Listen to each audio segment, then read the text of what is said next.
Hey everyone, welcome to our first episode of 2025 of our high-level masterclass series. In each of these sessions, we bring in experts from our high-level community to teach and share with you strategies to help you grow and scale your agency using high-level. And the most important part here is giving you things you could take action with now. So with that being said, buckle up. We're going to be taking a journey here with our special guest, Ryan O'Connor. Ryan is the founder and CEO of Growthable, a white label customer success company helping agencies with support, onboarding, and retention strategies. Today, we've put together this masterclass called Onboarding and Retention Camp, and we'll be covering three important topics for you to be aware of and to take action on. The first one is streamlining customer success with white label support. The second is efficient client onboarding and retention strategies. And the third is scaling your agency using Growthable strategies framework. Ryan, welcome. A great time to have you here with us with the first kickoff of our 2025 Masterclass series. Happy New Year. Happy New Year. Happy 2025, John. Thanks for having me. So I know we have a lot to unpack here, but for those that haven't had a chance to meet you yet or are super brand new and maybe have not heard of your company yet, do you mind sharing a little bit about, with helping agencies? Sure. Yeah, no problem. So I had an agency before. So I, like a lot of people, probably wanted to be an entrepreneur. I wanted to empower myself to have my own business. And, in Australia here, which is where I live, we'd built a pretty successful agency.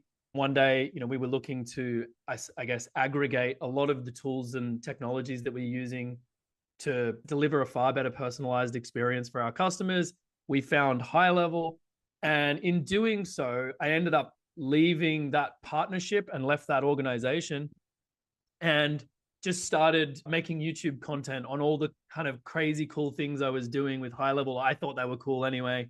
So I started to get a lot of engagement on my YouTube channel, and that led me to joining the Facebook group and basically spending all day, every day, just answering questions from the community. And so I thought to myself, like, could I make this a job? Growthable was kind of born out of essentially wanting to spend all day helping people solve the challenges that they have with high level. And we sort of made that a reality now 2.5 years in. So now we're serving hundreds and hundreds, if not thousands of agencies worldwide, which is great. So it's a noble calling because you just don't wake up and say, I want to serve people with one of the hardest things, which is to make their customers happy without knowing them from the beginning.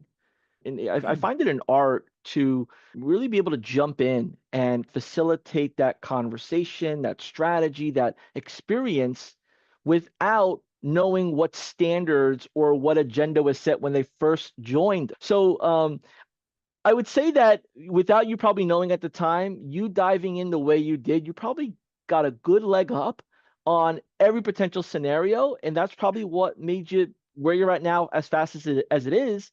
For those that haven't had a chance to really learn about your business, because they're maybe brand new here or otherwise, could you share a little bit about how long Growthable's been around? yeah, it's great. Great question. So, multi-part answer, I suppose, but first and foremost, we've been around for about 2.5 years, give or take, maybe slightly less. And in that time, we essentially went to market day one and said that we were going to offer 24-hour a day, 7-day a week, support, right? So for anyone that's unfamiliar, there is a problem that high level can't necessarily solve themselves that well, which is supporting the end users of the agencies. And because of that reason, it was sort of, seemed quite relevant that someone should address, that need. And, a lot of the times we speak to people coming in for a business opportunity or to, run a side hustle or to do something new and to try and find some new, outlet for financial freedom in their lives. And, having a high level agency is an absolutely perfect way to do that, of course. However, with success comes, you're going to be building essentially your own jail that you don't want to be in, right? Because, by bringing people into a software platform, you do need to be able to support them, answer their questions. And so once you go beyond 10, 20 clients, you know, you could spend pretty much the entirety of your day just answering questions. And so, you know, our whole purpose for being is to give agency owners a real reason to believe that they're not building their own prison. You know, they're building an engine for growth, that they're able to continue to grow and focus on sales, marketing, and growth activities, and we'll handle all of the boring, horrible technical queries, the onboarding, the customer success. And we essentially position ourselves as customer success in a box. And so people can just kind of literally, you know, come and talk to us, find a package that suits them, and then we get plugged into their business kind of next day. And, you know, the time back in the agency owner's day is enormous, and it allows them to focus on what really matters, which is, you know, new client acquisition rather than support. So, you know, that's what we've been doing now for a couple of years. And yeah, hundreds and hundreds of agencies later, we've sort of supported, you know, like literally like hundreds of thousands of end users. And, you know, the systems that we've had to create to make that a possibility are probably enormous and intense. But, you know, we're making the complicated look very, very simple in that regard. Without further ado, I think, you know, the best part right now with what you've shared is to pivot into some of the action items that people need to take, but they need to be aware of the why and understand where to start. For those of you that are tuned in right now, please let us know in the comments below, where are you tuning in from? And two, are you a beginner agency owner, or are you a moderate to advanced agency owner? And what questions you have, jot them down in the chat below with Q and your question, so we can get to those and give you as much value as we can with answers that you can run with to make your customers happy. Ryan, I'm ready if you are. I know we got our first bullet point here, which is streamlining customer success and giving up the control and trusting that process. Do you mind leading the way? Yes. It's a huge step, right? And, you know, you can only imagine, you know, when we talk about, you know, white label support, I also include, you know, things like onboarding in this conversation, but trusting a third party to talk directly to the people that are paying you money is a high stress environment to be in, right? And I guess that's our job to try to really, you know, put your mind at ease.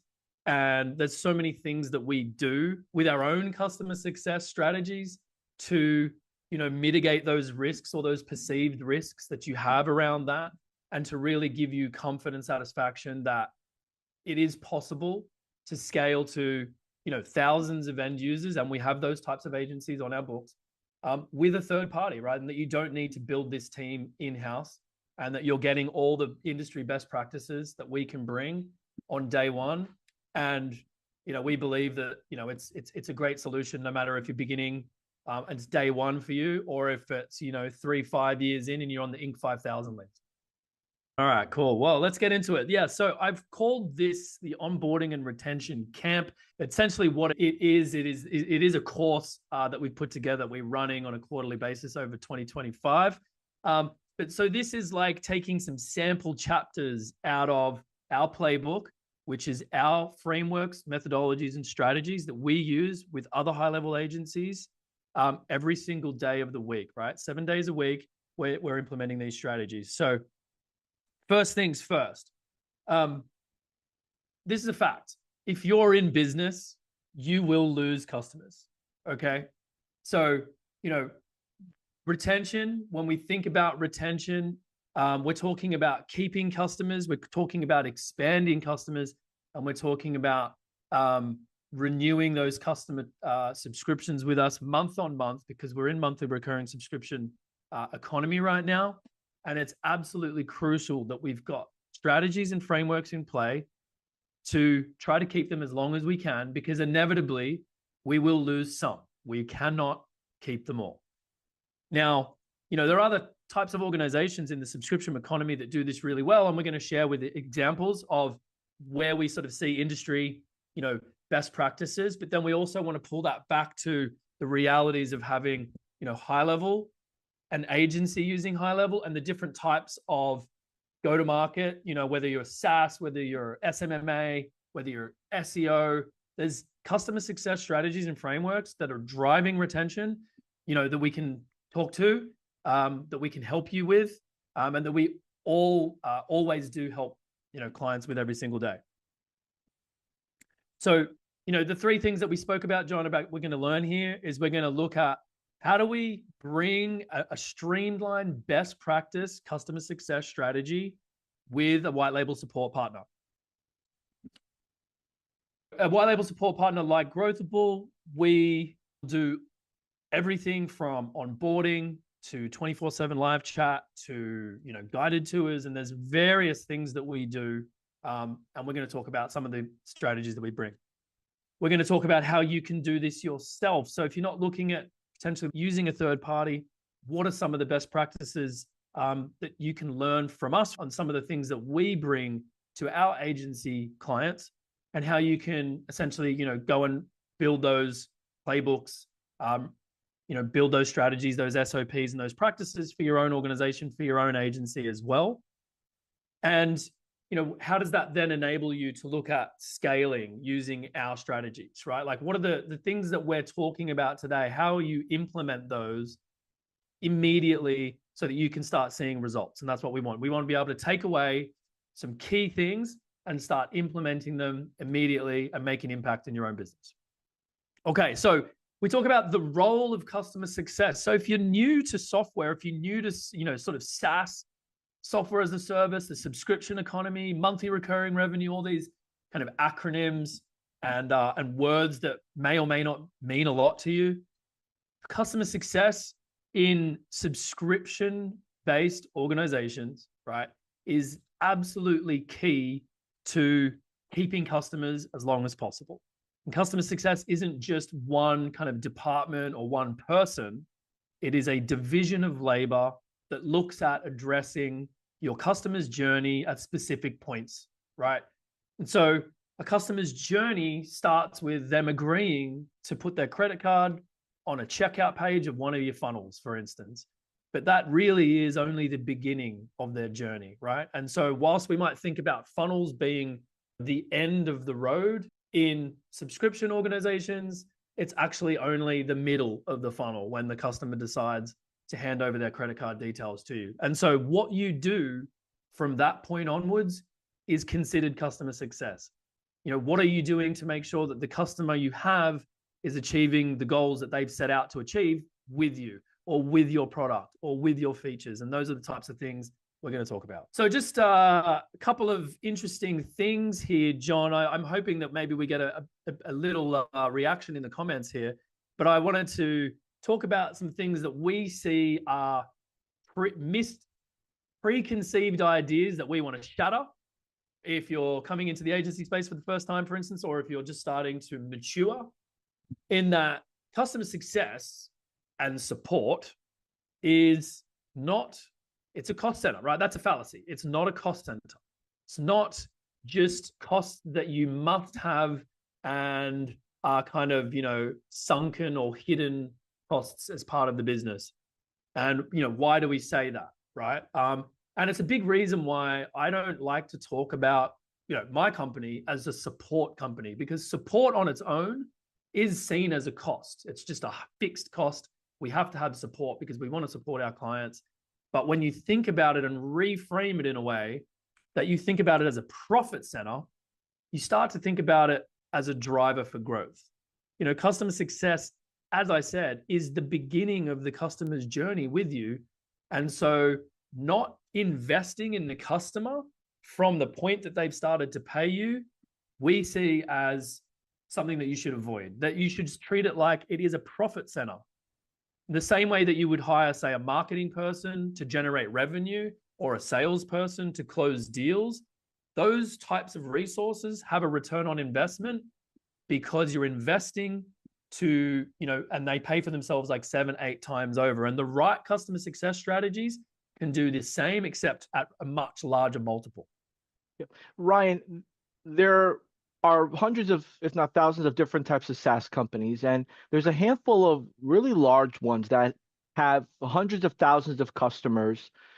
For someone that is trying to kind of do all this together, themselves, could you share a little bit around when is the right time to start planning or really taking it serious that you should bring in the appropriate expert to assist you?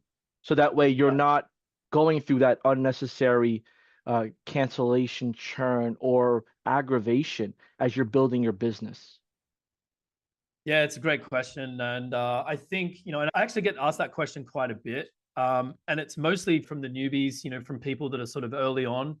And what we see is around the 10 to 20 mark, right? So between customer 10 and customer 20, we see that that's really when it is the difference between you spending your time on growth activities or spending your time talking with your customers every single day, right? Because inevitably, if they're using a software platform, they're consuming your product. And so they're going to have challenges, questions, problems, bugs, whatever it is. And so between 10 and 20, we're seeing that's when people really start to have their productivity diminished because they started 3 months ago, they started as an entrepreneur and they were doing marketing and responding to leads on ads and this, and that, and the other. And now, lo and behold, customer 15 is hard work. But how do I keep my attention on my original 10? And so that's the delta that we found really is the sticking point. And it's funny, it also we see is the difference between when someone really makes the leap into being a full-time agency or it's sort of staying as a bit of a side hustle. Okay, so fun fact. When should I get onboarding? When should I stop doing support and all these customer success related things? Now, we have a ton of data, right? Which is really, really cool to see. And the average live chat conversation that we see on our platform goes for about 38 minutes, right? And this is taking data over multiple years, over, literally, hundreds of thousands of data points. The average conversation takes about 38 minutes, so in 12 conversations a week, you're looking at an entire day of productivity. And so that's, again, like if you have 10 customers and one of those customers asks you one question once per week, you've already removed a day of productivity out of your week as an agency owner, right? So the idea here is that if we can just take one conversation away from you per week, well, that's 38 minutes per conversation. And, we're obviously seeing that agency owners love that, right? And we're able to provide them that data back, right? And we'll talk about why that's important to show that information to our clients so that they see the return, they see the impact that we're making by being their partner in this space.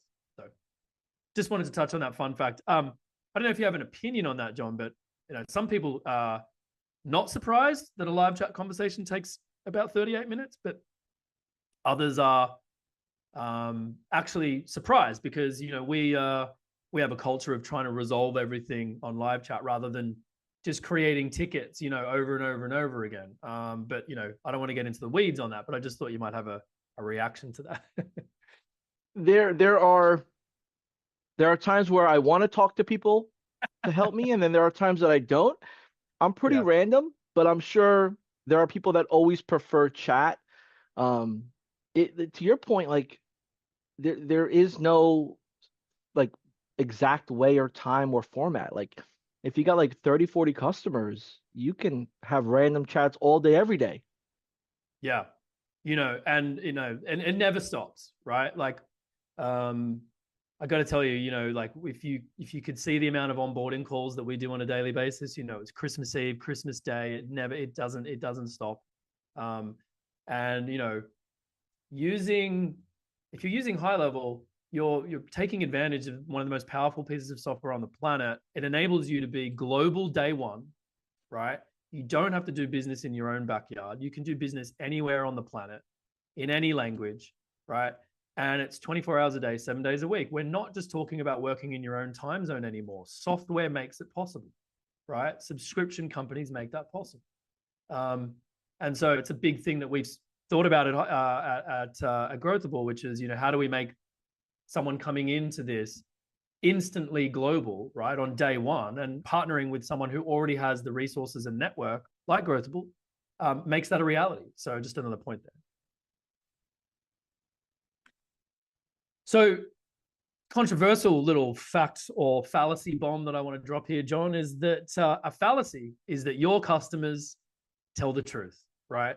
But I have a little anecdote that one of my business partners says quite often in meetings, which is, how do you know a customer's lying? They're talking, right? Now, this isn't to try to call anybody out or anything like that. This is simply to say that when we deal with customer interactions in customer success, we're normally talking about taking someone's happiness and expanding that by selling them more things, or taking someone's disappointment and mitigating the potential churn, the potential downgrade, or the pause, or their negative review, or whatever it is. Okay. And you need to arm yourself with the right information at the right time, which is data, right? And so, High Level is amazing at collecting data, but there's also a whole bunch of other metrics that High Level cannot show you, because they're not, there's no interaction between your support team and the support, your end users, I should say, day to day, right? And so if you were to say bring on Growthable, like in 30 days, you would have just like a war chest of data. And we find that customers love being able to go into a room and have a conversation, and customer has their opinion, the High Level agency owner has their opinion, but they bring an objective truth, which is the data, right?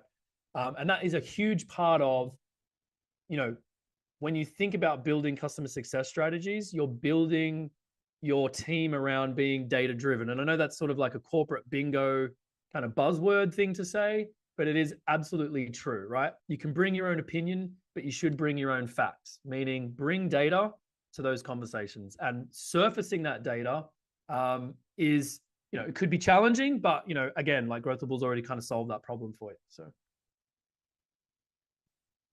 Okay, so I'm going to jump into some of the strategies and lessons here. I want to start with a bit of an example.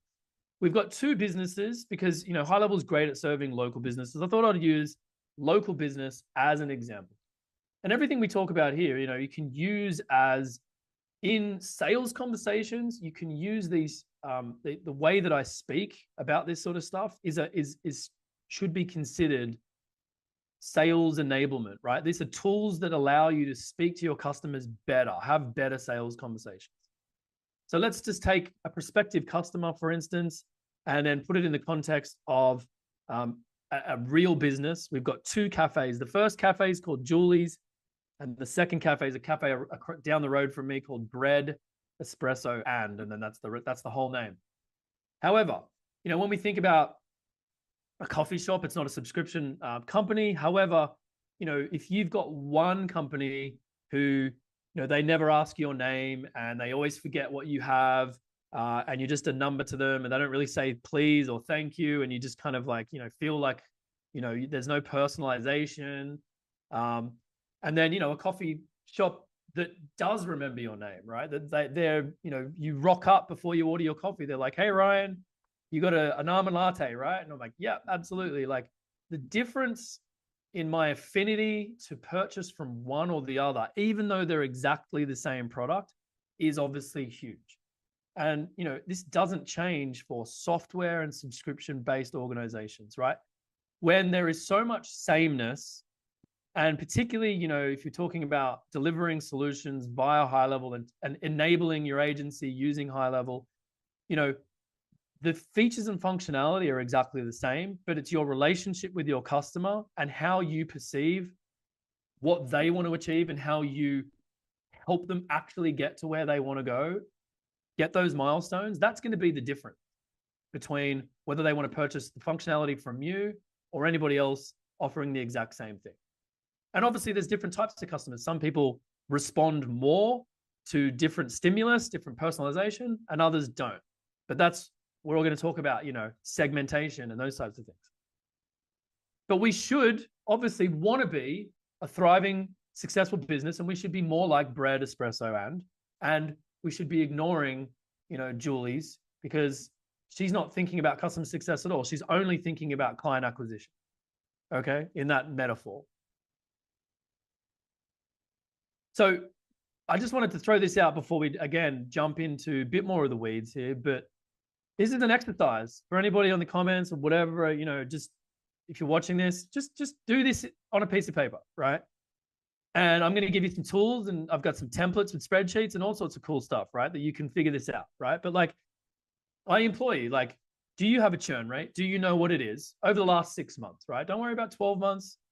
Go and run a Stripe report, go and run a spreadsheet, and understand what are the top 3 reasons that people leave, and how much time and effort do you spend deliberately trying to reduce churn? And I mean both revenue churn and customer churn. Revenue churn meaning you've lost money because they've downgraded or they're paying you less, and customer churn meaning they've actually left. They're no longer your customer. The customer's left. But, whatever answers you come up with, I think you can immediately just think about, what are you actually doing to circumvent the top 3 reasons you see to reduce that churn? Because the impact a reduction in churn, but even by single-digit percentage points makes, is absolutely enormous. And I think you already know this, John. Yeah, but you don't know it until it happens to you, I feel like. Do it. Yeah. Like, when you bring on this customer and everything's great, and then you assume because they're not calling you anymore, they're not emailing you anymore, that they're just happy, right? And you let the customer be, but it's like out of nowhere, they say, hey, we're switching things up, and it's too late. And I feel right. like, as software evolves, there's these best practices that come up, but there are a lot of people that don't think it could happen to them. And I appreciate you sharing this exercise. For someone that is brand new, that wouldn't know really where to start when it comes to maybe some of the glossary terms or the reason why, could you just break down, if they were to take a screenshot of this exercise, what is the result of it, and what should you be aware of moving forward? Yeah. So we'll get to a spreadsheet, which really, the idea here is that there is some KPIs and metrics that really matter, right? With regards to, customer success, meaning like, what is your net revenue retention, or NRR? And it's not meant to be that this isn't a skill that you need to go and acquire by going and studying accounting or anything like this. This is just basic unit economics for software or subscription-based organizations, right? But everybody has these metrics, right? But I just tend to focus on the subscription side. And the impact that this should make is that if you don't already collate information about why people are leaving, you're in the dark, right? And so it has to be tracked and measured, right? These are like, measurable goals that you're actually constantly kind of looking at, measuring week to week, month to month. And you start with a baseline, right? Which is, maybe your churn is 15%, maybe it's 0% if you have no customers, but you're actively pursuing a reduction in that number, right? Now, some unit economic numbers need to go up, some need to come down, right? And generally speaking, the churn related numbers, we want them to come down. And so the things that we implement in our support, in our customer success, in our onboarding, in our the amount of times that we check in with a customer, how often we check their numbers of their data and what they're doing, like that can all be impacted, that journey that we're taking a customer on, by looking at these percentages, these metrics, and designing a program to improve those so they can be the best that they possibly can be, basically. Let's get into an example of how you might do this. And again, this is something that we do, and this is part of a snapshot that we've got. Everybody that signs up on Growthable gets a bunch of our snapshots, and we stack our snapshots. And so, do you know the top 3 reasons that people leave, right? And so, I see this time and time again. just relying on, say, Stripe to handle your, you can do so much better than that, right? Like there is an amazing survey builder inside of High Level. We build those. We run, like conditional logic, so they can choose whether they're going to upgrade, downgrade, pause, cancel, and they provide all the reasons and the feedback as to why they're leaving, right? And so you can go and, cancel someone's subscription on their behalf. But what you really want is you want a conversation, an exit interview, and that's, easily done without needing to talk to them through a survey or have an exit interview type conversation with your customer. So, someone wants to cancel, have a survey, right? Ask them the question. Don't just let them run away without providing any feedback, right? Because having a customer in the first place is a partnership. And so there's things that they're responsible to do. There's things that you're responsible to do. And you want to find out if it was, did you guys do a bad job? Did the customer not really, did they lose their motivation? And, what else can you do, right? And so this is super important. And it's a huge part of, really building a solid program around like client cancellations, churn, subscription changes, those types of things. So the retention exercise that everybody would have done, we should hopefully come up with something like this. I've got a template, so I'm going to share that with my resources. So, get that template. But essentially what we want to do is we just want to start looking at like, jot down, say 3 customers. What revenue did you start with them on? Did you expand them over time? And did you lose anything or whatever? And this is how we start to come up with like net revenue retention numbers. And you can see that column F is essentially our net revenue retention by customer. And then we get a total across all the customers, right? It's an extremely easy exercise and extremely easy spreadsheet to make, but it gives you a really, really good idea on whether or not you basically keep the revenue from your existing client base, or if it's eroding over time, or if it's increasing over time, right? Extremely important thing to think about as you're sort of building this baseline of where you're at and then starting to use some of these strategies to improve those metrics. So what does it cost if you lose a customer? It is absolutely understated, I should say. And I can a couple of people commenting that is a huge cost to the business. Quotable, legit, statistics, right?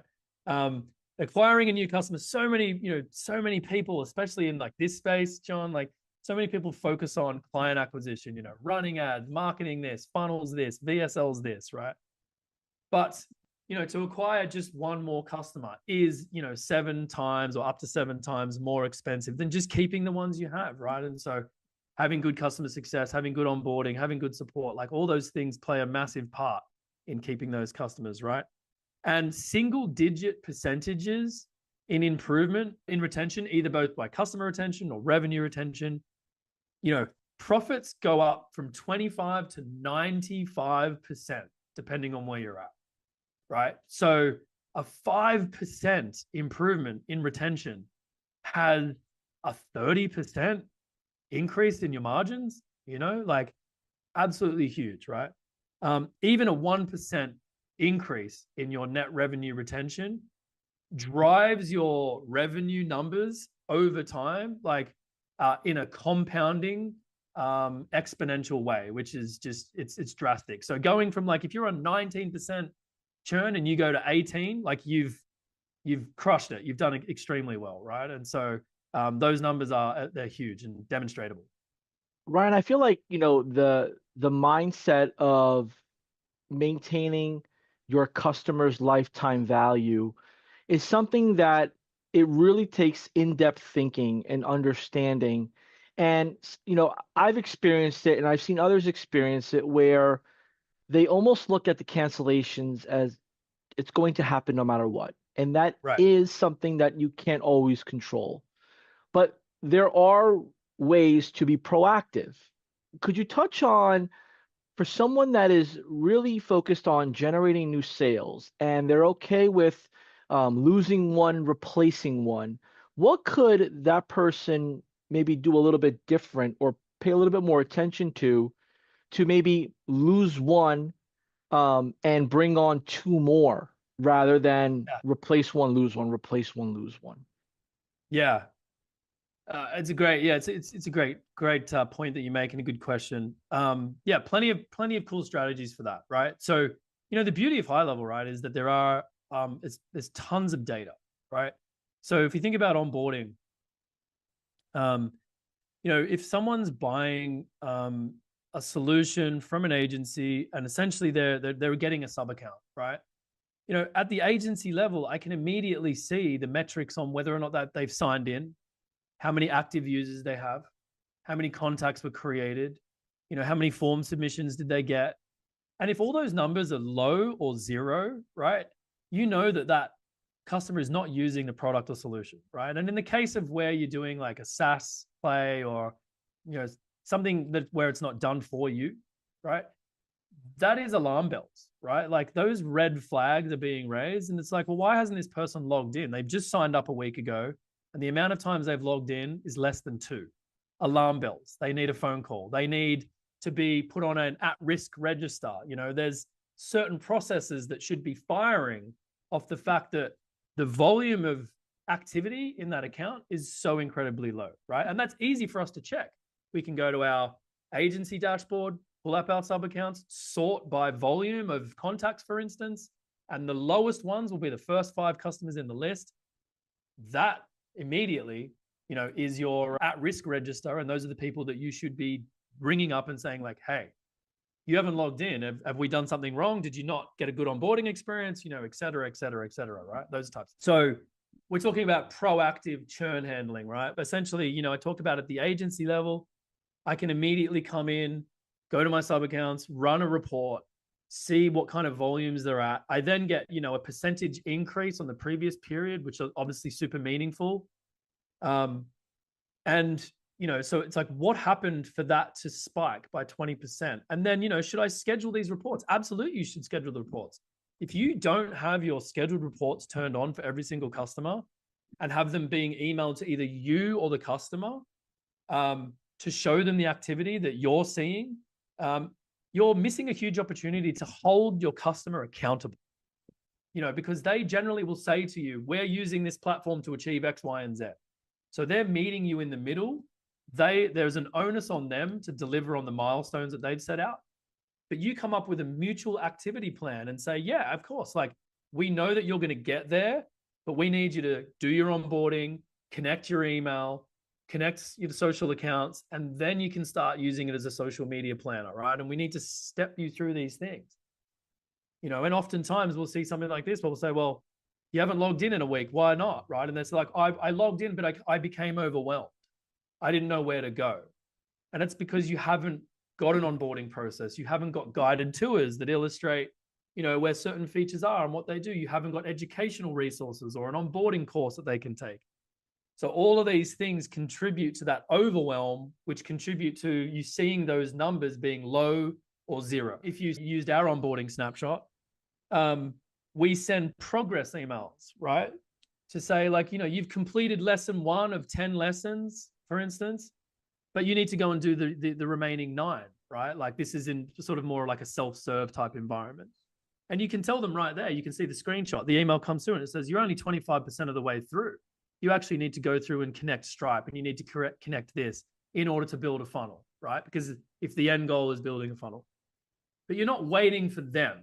You're going to them and saying, we know where you're at. You're not where you should be in where we expect you to be. Let us help you get back in and get back on course to get to the milestones that we both agreed you'd get to. What I'm understanding here is it starts from the moment you're about to accept the credit card, and that you need to understand their use case, their goals, and a little bit of context of what they're looking to accomplish within the time frame, or how they're going to use your service, whether you've white labeled it, gray labeled it, you're an affiliate, however they're going to use it or however they know of it for what they're doing in their day-to-day business. And you've shared, the reporting, you've shared how to kind of keep check the blood pressure and check the vitals. Essentially, it's staying on top of this and having either reminders for yourself to check, or have a company like yourself or other components alert you. Because like you mentioned, between that 10 to 20 customers, this stuff starts to be a little hard, especially if you have the chat widget on and you offered this 24/7 support because you want to give great service, but you didn't really realize that people were going to take advantage of it. Or maybe you didn't have a chance to work on your conversation AI bot to answer every question that you would assume, that would be cared for. So this makes sense. And for those of you that are understanding this little by little, or maybe it's reminding you what you need to do more often, or bringing you aware of what you need to incorporate into your systems, comment below, what would you expect from an onboarding experience if you were to pay either the $297 or $2,097 for a software or service like what you're providing? What would be your expectations, and what would you expect right off the bat? Would it be an email, a phone call? What are some of the things that for you would kind of, put a smile or give you that good feeling that you made the right decision?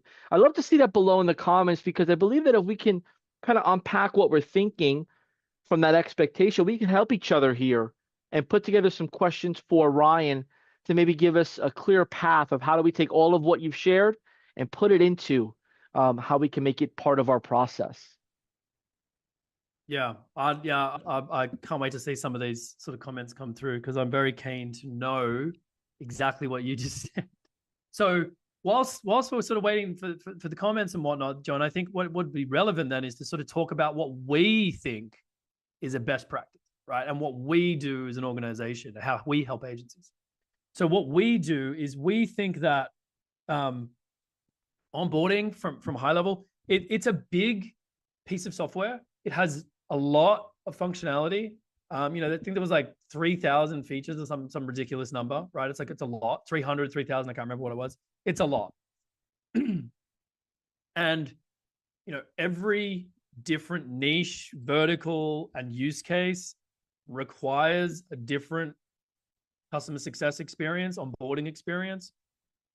But what we found that is universal with high-level onboarding is you need to connect everything, okay?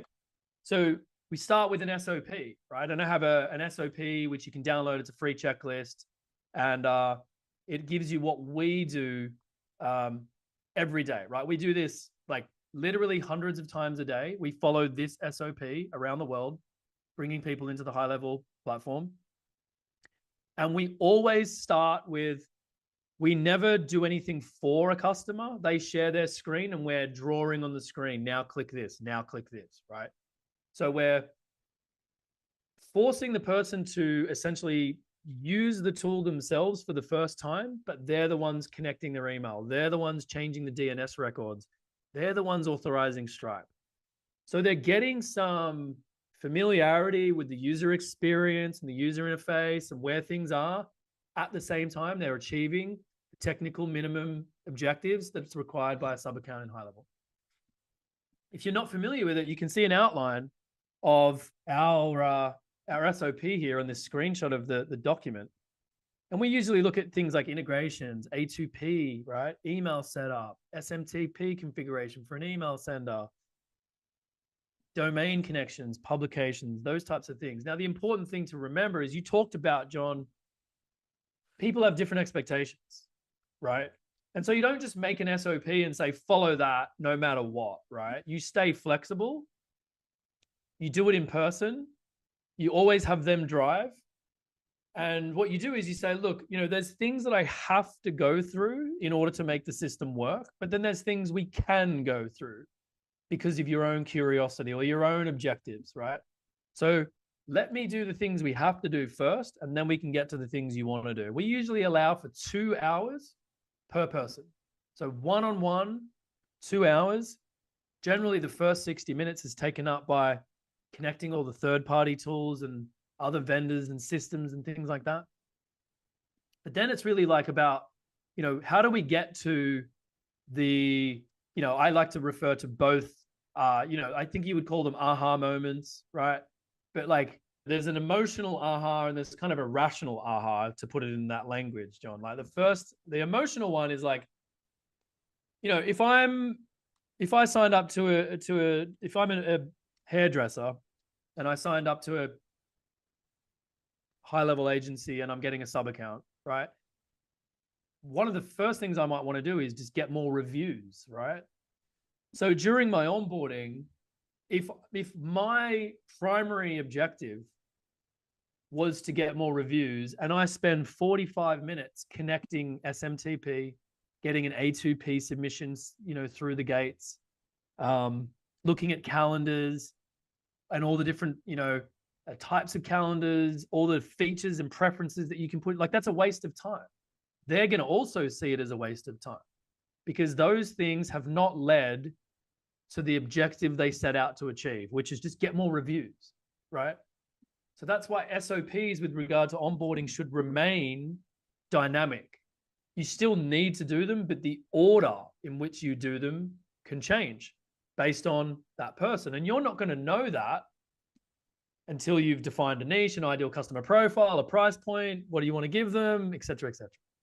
Yeah, and then their own personality comes into play. Yeah, and this touches perfectly into our second topic here, part of the training, which is the efficiency part of client onboarding. And what you do from the beginning is what keeps them going long term. You talked about, this conversation that you need to have with the customer initially, which is, what is it, that aha moment? What is it that they want to, get right away? What is the purpose for the purchase? What do they need solved immediately? And, when you mentioned the reviews, there are so many different components that you had mentioned before that the customer may not realize how important they are. And you mentioned, you like to spend a good amount of the time connecting everything that's very important, whether they're going to directly use it or not. And we know that there are so many different features that talk to each other. In your experience, for someone that wants to try to do this on their own at first, they may be 2 or 3 clients, their big picture goal is to outsource this, but they just are trying to figure this out. What are some things they could do to create their SOP and their initial process? Yeah. So first up, all of our SOPs and content is available in the snapshot and the checklist that we have available that you can grab. If you're doing it yourself, really my advice, make sure that they're leading the session, they're driving you, you're not driving them. Focus on the things that you must do to ensure success, not just what the client wants to do, right? And if you can, leave that session with some homework. Now, prior to them even arriving on the onboarding call, they've checked out, right? I've gone to a VSL, I've put my credit card up there, and now I'm waiting. I'm waiting for my onboarding call, right? What happens, right? And that lead time between when they first signed up and when their onboarding call happens is a great opportunity to ask them to prepare themselves, right? And it reinforces the decision they made to go with you in the first place. So you send a really great type of email or SMS or both, multi-channel, whatever it is. And you say, hey, we're really excited to see you on Thursday at 5:00.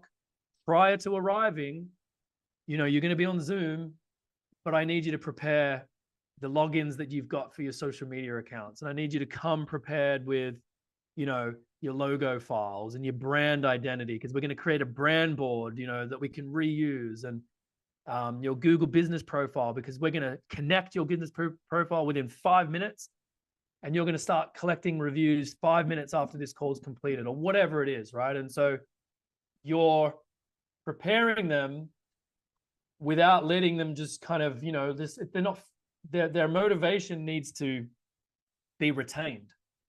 And so your proactive communication in the lead up to that session should serve to maintain that momentum. They're like, now what, right? And like, I've seen this a million times, like literally 1,000 times probably. Someone turns up, they're on a phone, they're on the subway, they don't have Wi-Fi, and they're like, hey, I just turned up, like I'm just here to you tell me what to do. And that is a sign that the customer journey was not planned or designed. It was an afterthought. All that agency thought about was acquiring new business, acquiring new customers. But when they actually got into the software, they had no idea how to help them navigate to achieve the goals, right? So you got to stay flexible. You want to try to drive them to a point where they can see their own information as soon as possible. So in the case of a hairdresser, I'm looking to expand and get more reviews. I wouldn't, in my first 10 minutes, I'm not going to talk about like showing demo data in a different account. During that onboarding process, I should be like, let's just set up your account right now. Let's connect your Google business profile right now. And so the first thing they see when they make that connection on the call is 3 unanswered reviews from 3 months ago. And you're shocking them into taking action. Because if it's a review-based thing, the minute they see that their Google business profile hasn't responded to a review that was left and it was negative 3 months ago, and it's in red everywhere, and like, you need to address this, right? It's the health of your business that's at risk.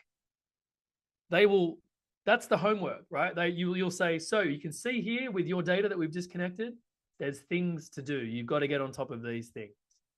And so you walk away from them going, right, I knew that I potentially had a problem with my reviews because I wasn't responding to them in a timely manner. I've now bought the service. I'm made aware of. So yeah, as I mentioned, so we want to give clients homework, right? It enables 2 things, right? 1, it keeps them busy, seeing results and continuing to work towards the results. They know they've got an assignment. It gives them something to do and be held accountable to. And it gives you time from that call and the next call. Like essentially what it does, right? When you give them homework, it enables them to hold themselves accountable, to be working towards those goals. And from that call to the next call, you know that they're busy off doing what they need to be doing. So, onboarding journey, crafting that journey, super important. Welcome, orientation, quick wins, and then the follow-up, right? So building an SOP, having emails to prepare them and giving them homework all form part of that journey. And then we want to turn, I guess the value that we deliver through helping them achieve the milestones, like connecting Google Business Profile for reviews or whatever it is, right? That turns into a habitual loop, right? And so not to be using fancy phrases or anything like that, but if you've ever read books like Hooked and things like this, Facebook, famous for its habitual loops and, endorphin releasing, notifications or whatever. But anyway, so habit forming is, something that you have the power to try to get your customers into, right? And then again, that comes back down to the journey that you want them to go on. So being proactive and saying like, well, the trigger for us to remind them about something is that they didn't finish a lesson, that they didn't connect Stripe or that they hadn't logged in a week. Okay. And then the action is, like why, what's the reminder? How do we get them back in? Right. And then the reward can be so many different things. Right. And, in the next few slides, I'm going to show you how you can really build some cool stuff, which, is either you triggering or self-triggering for a customer, that you're creating habitual loops through their actions and they're being rewarded both emotionally, financially, and other. So an example of this is a progress email. We touched on this earlier to show someone where they're at. If you come up with your own onboarding course, which we have in our snapshot, you can just say like, hey, you can have an onboarding call with us or you can just run the course. But if you're going to take a course and it's digitally measurable, why shouldn't you use that information to track where they're up to, right? Like send them an email. You're only 25% of the way through. We talked about it. So, take a screenshot of this if you want. It's really easy to build. We do have it as part of our snapshot. It's our onboarding snapshot. All it does is it basically looks for the trigger to see like, was a lesson started? Was it completed? Or was the category or the course completed? And it's all native to high level, right? Which is amazing because we can build all those automations. The emotional awards, though, they come from a different place, right? So I've got some examples here, like Duolingo. I'm like learning Swedish right now because I've got an au pair that looks after my kids and she's Swedish. But like Duolingo is like, if you don't log in for 3 days, they send you a push notification like, what's wrong? Like, why have you not logged in, right? And it's passive. They're not being aggressive. They're just reminding you that, hey, you set out to do something and we haven't seen you kind of hold yourself accountable to that goal. Why not, right? So it's a two-way conversation. It's a two-way transaction. I need to do what I need to do. All they can do is lead the horse, me, to the water, their platform. I need to be able to drink. And so things like community are really important, right? And like with the communities aspect of high level, rolling out a community for your own users, it doesn't have to be a high level community. It could be a Facebook group, could be a LinkedIn group, could be a Slack channel, whatever it is, right? But bringing those users together in community brings accountability and a sense of reward and accomplishment, right? And I got an example here, right? Like, if I was opting in to buy, say, an ad launching thing, like lead generation through the ad launch module in high level, for instance, and I'm used to using Meta. I dislike it very much. Nobody really likes navigating through that unless you're a professional, right? And all I want to do as a hairdresser is run ads as fast as possible, right? And I want templated ones that are proven. So if I manage to do that myself, don't you think that I'm going to want to be like, hey, like, look what I did. Look what me, the non-technical hairdresser, was able to achieve.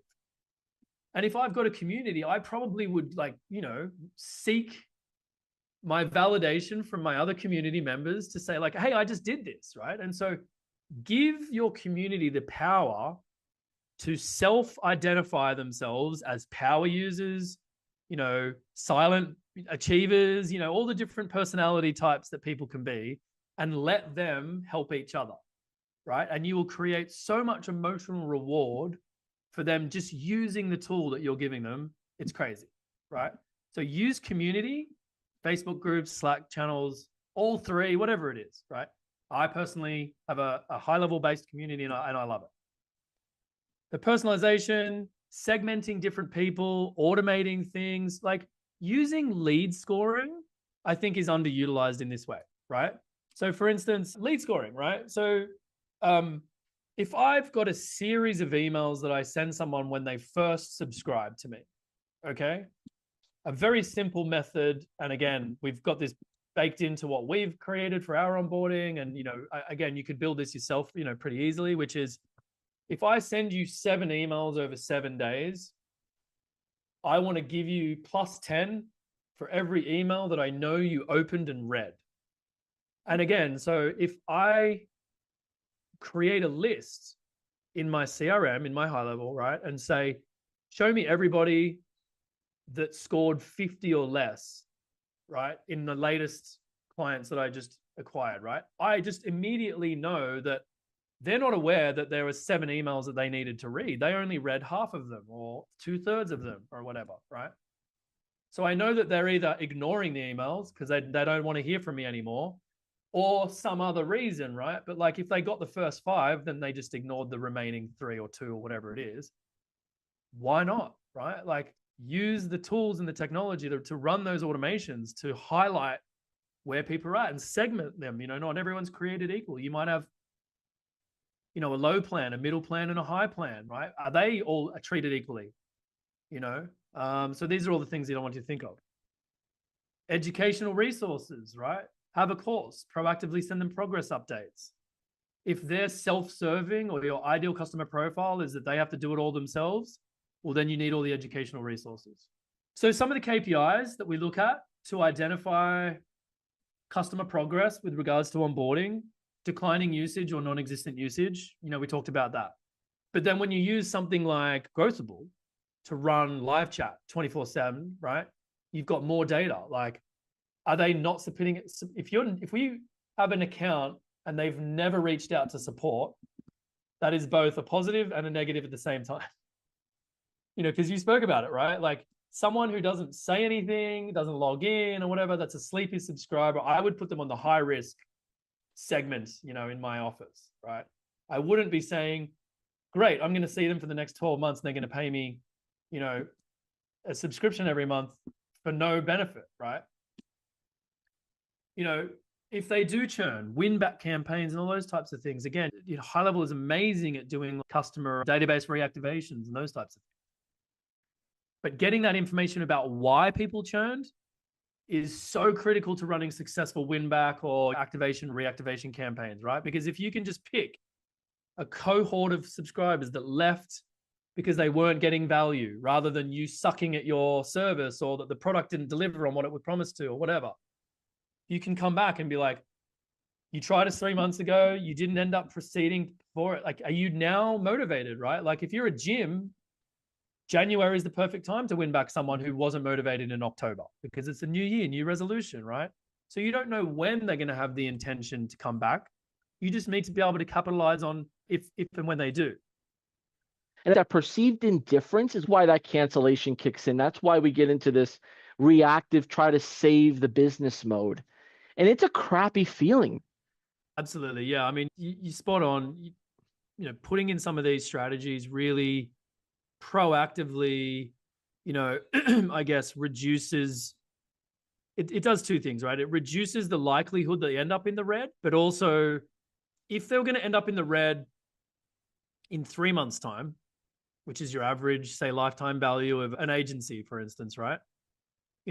Using the power of high level to bring some of these strategies to the forefront of what you're doing in customer success, right? If you can move that inevitable churn from month 3 to month 6, right? From a lifetime value point of view, you've doubled the average, lifetime value of that customer. And so that's a win for you, even though it might not end up as a win for the client. At the end of the day, they still want to leave. You can't do anything about it. But you've extended that relationship by 3 months because you cared enough to say, I don't want to just let you go. I want to get you to where you said you wanted to go, right? And so let's do what we can to get you there. So just a point there as well, John, like what we encourage and what we do ourselves at Growthable is we have a pipeline and we know that someone's in the first 7, 30, 60, 90, okay? And anyone that is investing with us at our highest plans, for instance, right? We don't treat the same as someone on the bottom plans. We know that they have a better commercial margin relationship with us, right? And so they're investing more, which means we feel like we need to prove ROI more for them. Now you can do this for every customer, or you can do this for your highest paying customers, or however you want to slice and dice. But I strongly recommend, if you're thinking about customer success, bring in a concept called monthly QBRs or quarterly business reviews or monthly business reviews, MBRs, QBRs. And essentially what you do is you just go and get a bunch of data and you either just email this to them with a summary, or you could have a session with them, right? Like if it was a B2B play, multiple stakeholders, you said multiple locations, come in and say like, here's all the information. This is how much time we've saved. This is how much revenue you've made, blah, blah, blah, blah, blah. And all you're doing is just for that next month, when they're looking at their statement, you've justified that one subscription to come off their cart, right? You've made the justification. You've proactively done it with them. You haven't waited for them to go, well, do we need this? Because they'll say no, right? So that's QBRs, MBRs. Take it, use it, do it. You should do it. Okay, so that data, this is an example dashboard that Growthable clients get.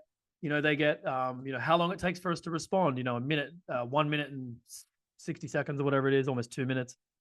Satisfaction rates, 97.5, that's great. Good chats, bad chats, how long do chats happen for? All this information that we want to bring to our customers, because if you bring on Growthable as a partner and then we just let you kind of, think to yourself like, do we even use them?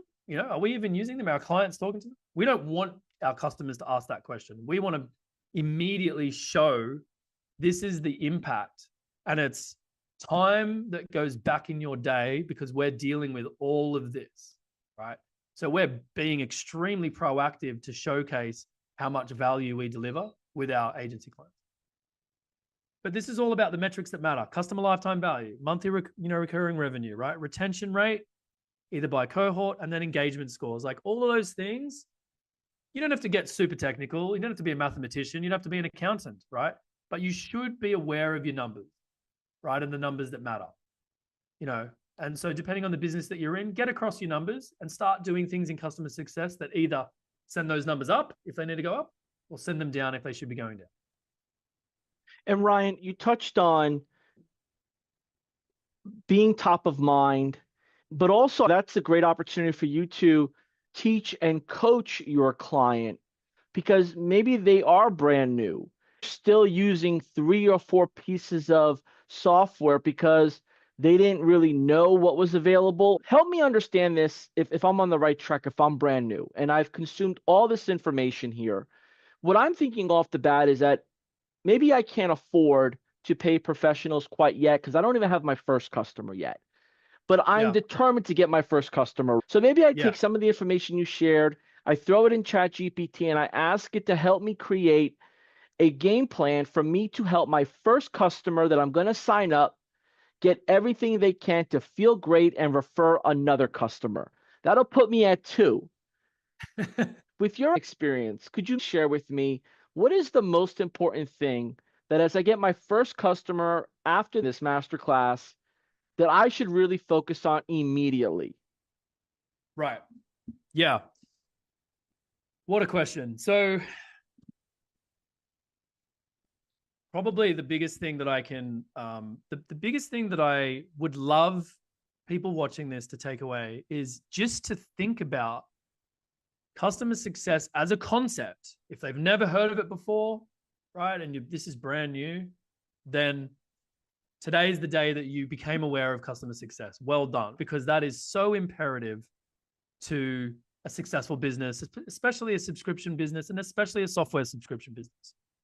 But secondly, if I'm just starting out and I'm just getting my first customer, my second customer, my advice is this: that you let your first customers build the customer journey that they want, and that then the next customer will get an iteration of what that was, right? So you don't want to go and build the mountain and then ask people to come, okay? You want to go and get your customer, and then you want to say, okay, now I've got someone paying me. Now I better get into shape and build a customer success journey and map it out, right? And you do it with that very first customer. And look, hey, you're not doing it for free because they're paying you some money. You're not doing it thinking it's what they want. You're actually building it directly for them and getting that immediate feedback from your customer. And so that, you're sending these emails out manually because you just wrote them for the first time. But then what you're doing is you're taking that information and you're building a workflow and you're building a system that says, if this person checks out on this product, the first email they need to get is this, right? And so it's like, don't build the universe and then expect people to come and pay for it. Get people to pay for you to build your own universe, right? And the first 1 to 3 customers will determine what your client success journey looks like for the next 10 and the next 20, right? And don't think of it as something that can be finished. Think of it as an infinite work in progress. We are changing our customer onboarding process probably every week, right? Tweaks, changes. It's always a work in progress. And there's always a different type of customer that will find a spelling mistake or say this doesn't work or whatever, right? And so, but I'm not going to go and fix something or build something if I don't have a customer demanding it from me, right? I am having them pay me to build the journey out, right? So do it with a customer. Don't do it and wait for a customer to be part of it. Yeah. And I appreciate you sharing that because there are people that are super planners. They'll literally plan everything out and not know where to start to get their first customer. And to exactly what you've shared, work side by side, put the legwork in or partner with someone who's going to be doing the sales. But at the end of the day, Ryan, like we need customers to come in the door so we could serve them. Everything that we're going over here is not going to help anybody if we don't bring in paying customers. Our third bullet point to bring us home here is everything to do with scaling your agency using Growthable strategies. And I know that you've put together a snapshot with some of your best practices and some of your key strategies, to, bits and pieces of it for people to experience and learn about. Could you share a little bit about what is in that snapshot and what is the appropriate way to get familiar with it, to use it so you don't get stuck trying to figure it out and overcomplicate it? Yeah, sure. Great. Yeah, there's quite a lot in there. So, it could be sort of considered to be sort of maybe a little bit overwhelming, but that's what snapshots kind of tend to do to people. They sort of tend to overwhelm. So the best thing is like grab the snapshot, we do run webinars where we sort of showcase it and sort of run a bit of a session where, this is what's in the box, right? Sort of type office hours session. So we have that pre-recorded, but we do it via a webinar as well. And of course, these are all things that we have been doing for years. And so we've built this framework of, client onboarding and success and support, over a very long period of time working with a lot of people. So, if you're not a super planner, I recommend, if you don't feel that the investment for you to build this internally is worth it, you can very easily just partner with us. We've already built it, pull it out of the oven. There you go, ready to eat, right? In that snapshot, you've got things like tracking engagement via lead scoring, pipelines for tracking people onboarding SOPs and checklists. I've got a whole, playbook that's like 12 chapters long, which describes how you build what we're seeing on the slides, because the slides are derivative of that playbook, as I've mentioned here. We've got an entire course that's universally created so that someone can sit there and basically it's almost like a high-level certification, but for end users. We've got that. We've got an onboarding course. We've got progress trackers that track, how far through someone is in their onboarding journey. Then we've got the calendar systems. How do we know if someone's booked, canceled, no-showed, etc., to their onboarding call? The email sequences in which, how do you want to prepare them before their call, after their call? That's all in there, right? So there's a ton of stuff that's gone into that snapshot. It's massively comprehensive. And if you know your way around, then I think it'll just be great. You don't have to use it all at once. You can just use the bits and pieces that are relevant to you. But we do offer a service where we can install, deploy, and work with these snapshots on your behalf. So if you're interested in that, I'm sure there's information that you'll find out about all that as well. Yeah. And I just want to fire off here. There's some questions around bringing on customers and creating onboarding specific to the feature they use or to the pain they have. Could you share a little bit about your experience with asking the right questions? Is there anything you could share within the Growthable strategies around if there was 3 or 4 questions that you should bake into your initial onboarding call, what would some of those sound like? Yeah. So, I highly recommend for anyone watching this who maybe doesn't work with snapshots, right, is that the high-level native, I call them native, like the snapshots that high-level provide, right? When you're creating a new sub account, if you go into the snapshot library, they all come with instructions, right? And the instructions tell you exactly what to do with the customer. It's literally spelled out, right? And it says, this snapshot will do this, and these are the things you should do, right? And you can skip to the quick wins. And it says things like, put this form in this funnel, grab the live chat widget over here and stick it in this web page over here, which will enable, live chat conversations with the website. It spells it all out, right? Now, so if you haven't done that, do that, because for inspiration purposes, I think it's nothing short of amazing in terms of giving you ideas on how you should run like an account creation, onboarding, and setup process.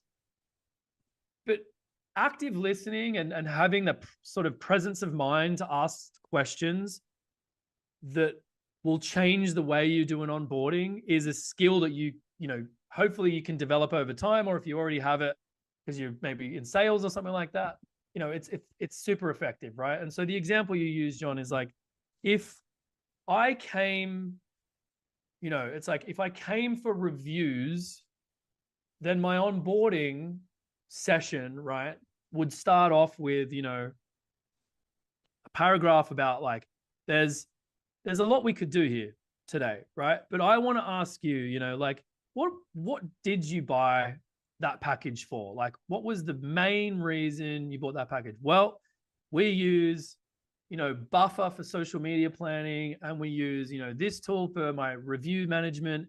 And so we want to consolidate and move away so that we can, cost out, right? But then also efficiency gains, right? And you're like, great, glad you said that. all this other stuff that I would normally do today, I'm just going to ignore. We're going to focus on the review management and the reputation piece first. I want you to be happy that you've got to where you need to be.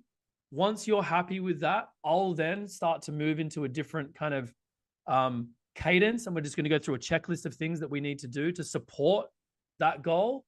But because that's the primary goal, I want to focus on that, right? And so like, that's a way that you could run your onboarding, right? And so you're not ignoring their priorities. You're actually addressing the priority and doing that first. You're not talking about features that aren't relevant. So if you're going to sign up an attorney or an accountant or a coach, the snapshot explanation that you referred to in the past example goes through all the quick wins. This is what typically a majority of these people want to get. And now you start to reverse engineer that, and you start with the end in mind, like you did in your second example with the reputation management. They start to feel like, oh, I got the right company to help me. And I feel like it's like the mental acknowledgement that these people are listening to me and they know what I need. And that just gives everybody this level of confidence. And I see that, you've got new clients and you've got, total customers, but really it's about like net new growth on the agency dashboard. And if you're seeing like this, almost like this compound interest kind of effect, right, on the data visualization that's available there, right? That, if that's not motivating for you to keep doing what you're doing, like, then I don't know what is. I mean, not everybody's motivated financially. I think the second thing that is really understated, and what I see, what leads to the most success from what I've seen, right? Like the guys and girls that are getting up on stage at Dallas and getting the awards, right? Generally, what I've seen, right? This is a very vague generalization. So I hope I don't get too many comments saying, no, but whatever. But like, so what I'm saying is generally, that onboarding experience is you are taking a customer through, we spoke about like addressing their priority, okay? But what happens is like so that was a hairdresser, right? You do another hairdresser, you do 5 hairdressers, then you've got 10. By the time you've worked with 10 people in the exact same industry using a piece of technology, right? You want to be the subject matter expert in how you apply that industry vertical to this technology. And so on your 11th onboarding call, you can start to say things like this: I know what you want because we do this all day, every day with hairdressers. Let me show you what we've found working with our industry vertical. We've done this, this, and this. And Sarah's hairdresser the other day, they signed up on Thursday. They thought they wanted this, but we gave them this and it blew their minds, right? And they're like, yes, I want that, right? And you're showing them things that they never thought they knew that they needed because of how much experience you have in that industry vertical. And so you become the authority, you become the subject matter expert, right? So you've met their immediate need, but then you've layered on so much value that they never thought that they were going to get. But because of your industry expertise, you're delivering. And then they're just going to trust you from that point onwards, right? They're going to eat up every new thing you roll out. And that's really where you want to get to. Yeah. For those of you that are wanting to get your hands on how to get started with high level, there's a link below with Ryan's trial offer.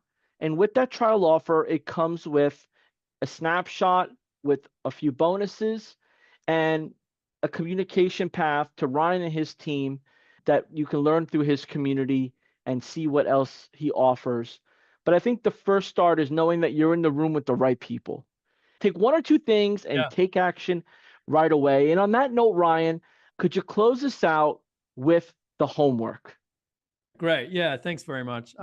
So yeah, homework wise, look, if you're brand new and just bringing on, your first few clients, then the homework really is to get the sale, right? Like there is no other homework for you.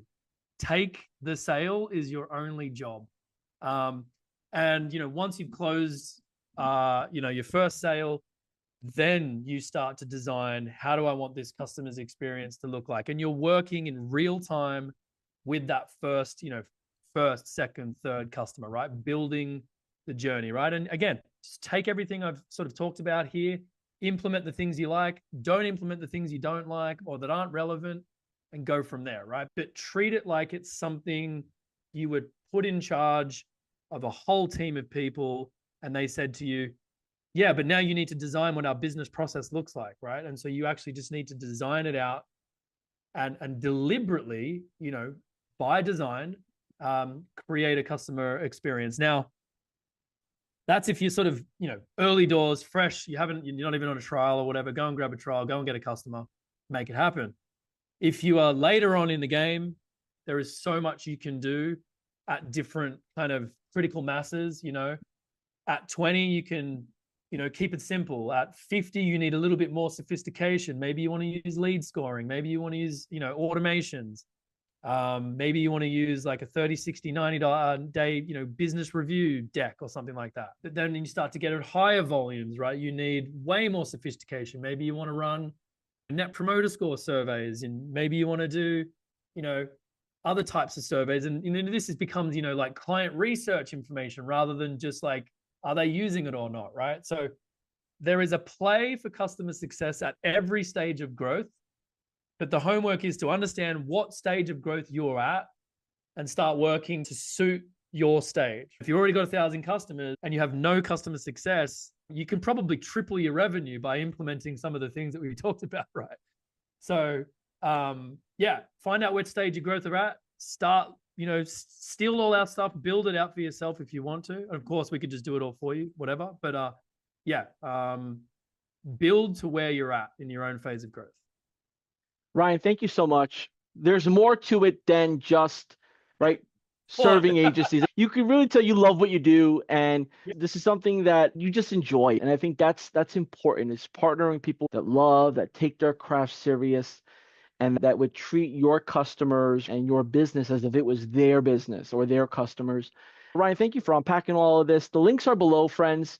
Get in there, get your trial, ask the right questions, learn as you go, and build upon your knowledge. Ryan, we went through a lot, bro. I know you're on the other side of the world, and you've put a lot into giving some of your bonuses and goodies here, so I'm very appreciative. Thank you for joining us. We'll see you on the next one. Happy New Year. Take care.